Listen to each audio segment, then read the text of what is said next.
was attending a naturopathic medical school.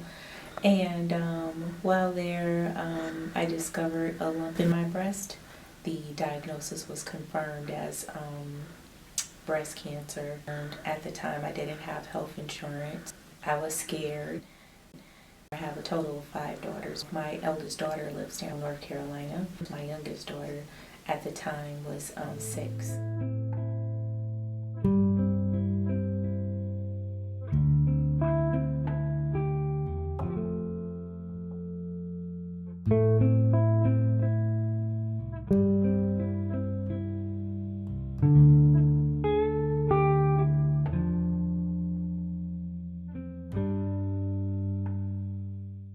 I'm originally from California, but in California we went from school to school to school, so it was like I was always the new kid.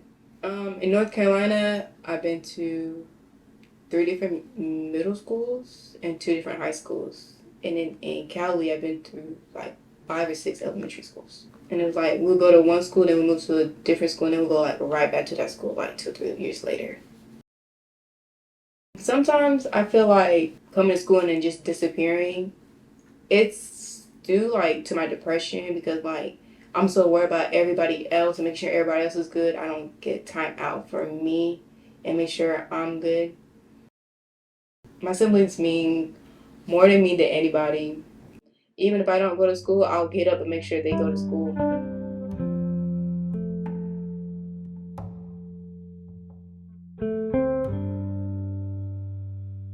Everything worked out. I was able to get government insurance. I had a place to stay. And I had a great deal of support, even though it felt really isolated because of COVID. I finished treatment in March of 2021. And I was prepared to go to a different school. I had been accepted to in Asheville, North Carolina. Everything was packed, and then I got a call telling me that her father had passed. So my daughter almost lost both of us within the span of a couple of months. If I didn't say something, probably no one would have known what I was going through. And it was just extremely stressful at a time when I couldn't handle the stress. But I was trying to do what was best for me to survive, because if I'm not well, I can't take good care of my daughter. And I was under a tremendous amount of stress, and it was putting my daughter under stress as well.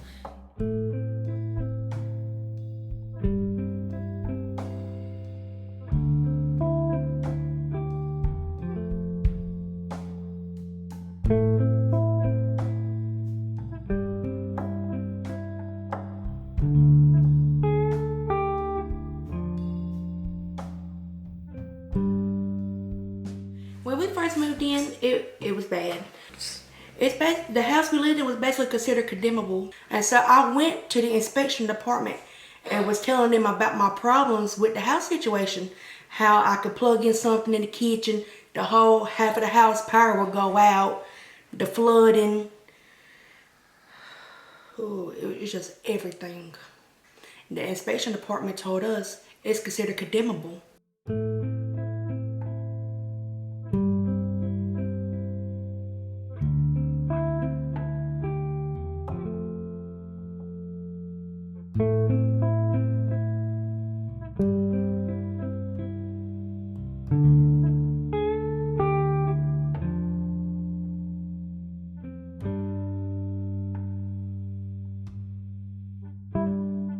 Domestic violence caused me to lose my housing from the police keep getting called and the neighbors keep making complaints, so that's what caused me to lose my housing. Me and my kids stayed in a Southeastern Family Violence Center for a while, but that's only a 30-day program. Then after that, they refer you to another shelter. But you go to a lot of these shelters, they don't have funding, they can't do anything for permanent housing. They refer you to another 30-day shelter. A lot of them deny me because of the amount of kids that I have. One of them I got kicked out of because I was disturbing other residents because my baby stays up all night screaming and stuff.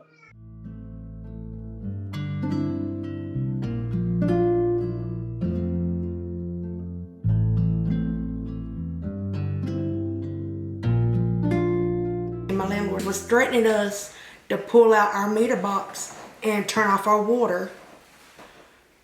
I steady had to hear my 8-year-old say, "Mama, I'm tired of staying here. Mommy, when are we leaving? Mama, I hate it here." And it made me and his daddy feel so bad because they're steady still being put in there every day. For so long we waited for the tribe to help us because we knew a lot of people was getting help from the tribe, but they could only help but so much, and we understood that, so we just waited patiently.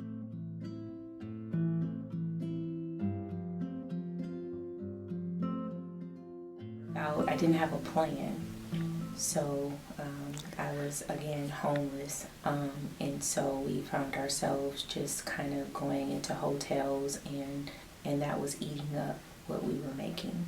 I had enrolled my daughter in school, and as soon as I had gotten her in school, I had spoken to the social worker to let her know that my daughter may need some extra assistance through counseling and things like that. I was looking for affordable housing. My daughter and I found that we were living in a car, but she really went into overdrive with reaching out where she could, and she was extremely helpful.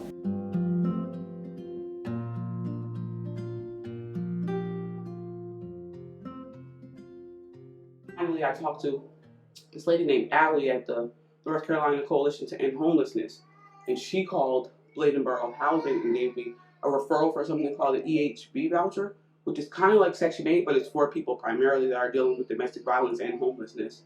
And so I finally got that referral, and I got the voucher last week.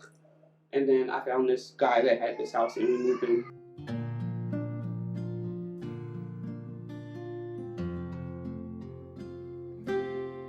I tried to keep things routine that would bring her some joy and some type of security, something that she could look forward to. I would pick her up from school. I had food assistance, and so we would go and I would get a meal. So we spent a lot of time at this library. We would do homework first and then go to LeBauer Park behind the library. And then we also found a wonderful art program through Greensboro Cultural Center that was free, and she loves art. So that's what we would do daily. As far as like cleaning, we used baby wipes and things like that, and I would go to the laundromat to keep our clothes clean, and I just tried to make it seem as like we were, on an adventure or traveling. Would put on like story time or something in a vehicle, and kept her, going to bed at the same time. But that's what I had to do for her and for my sanity, so that I wouldn't just feel like the worst, most irresponsible person on the planet.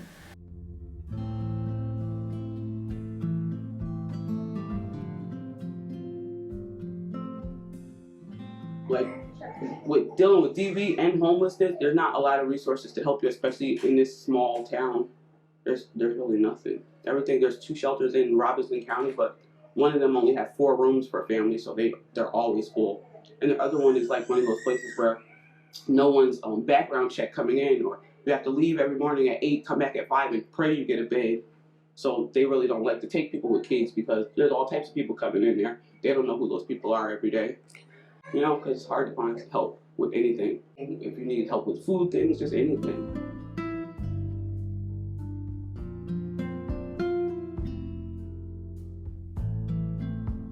Until we finally got the help from the tribe. And we're so thankful for it. The tribe says they put us here for 3 months just until their funds had come in. And when our funds had come in, they will be able to help us with our permanent homing. So that we don't never have to worry about this happening or that happening, or where do we got to go next when this doesn't fall through.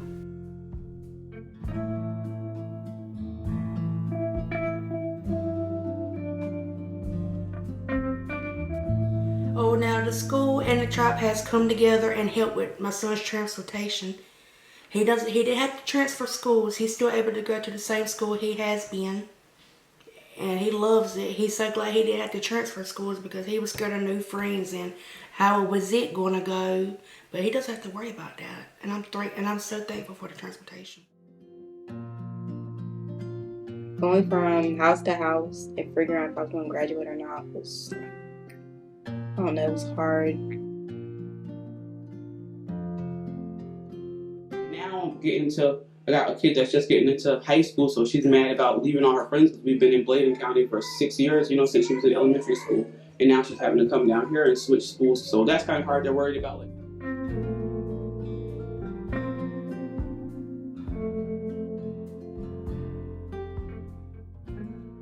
I wasn't raised in the best circumstances, so I've always had some survival skills. And so it was just a matter of keeping a routine and staying well organized and making the best of what we had. But it was hard when it got colder, and it was hard in finding safe spaces to park in because I didn't really want anyone to know we were sleeping in there, and I had to run the car. And so even though the lights were out, the car was running. So it was scary at times, and I felt ashamed and sad sometimes, and just not wanting the police to come and, knock and, questions.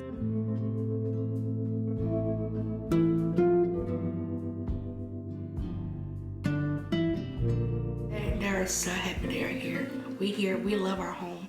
My little baby boy, the 4-year-old, he says, "Mommy, our new home.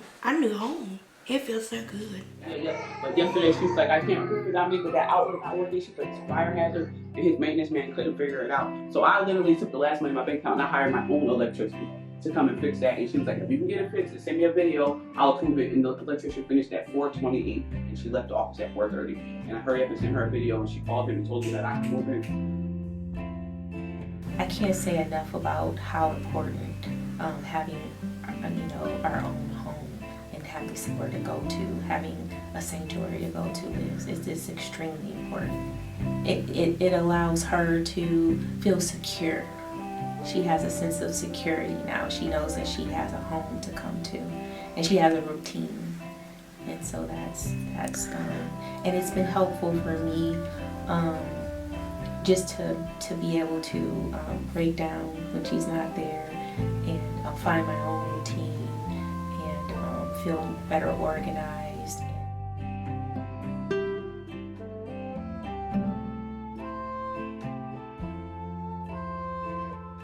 This school just really feels like family.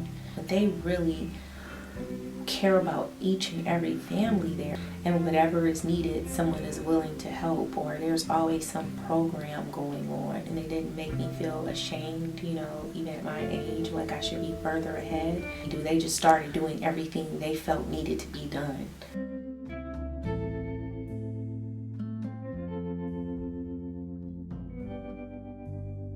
If this child is having some behavioral issues, invite the parent in and ask if there is some way that the parent can be better supported, because if the parent is supported, the child will be supported.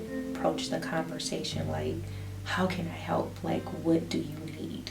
Like, start it that way. Let them tell you what they need, and then you can decide how you can help. If they're in trouble and stuff like that, whether there's trouble going out the house, like, you never know about, or there's something that's going on with them that people don't know, or people like themselves don't know themselves. Like, it's just, they never know what's going on in somebody's head. Just don't give up hope. Just hold on. Thank you so much, y'all. I would still be stuck in that same situation if y'all wouldn't have helped me. Once you've gone through this experience, you can also be of help through this experience. So nothing is in vain. I pray that my story inspires others and keeps them motivated and lets them know that there is support out there. People do care.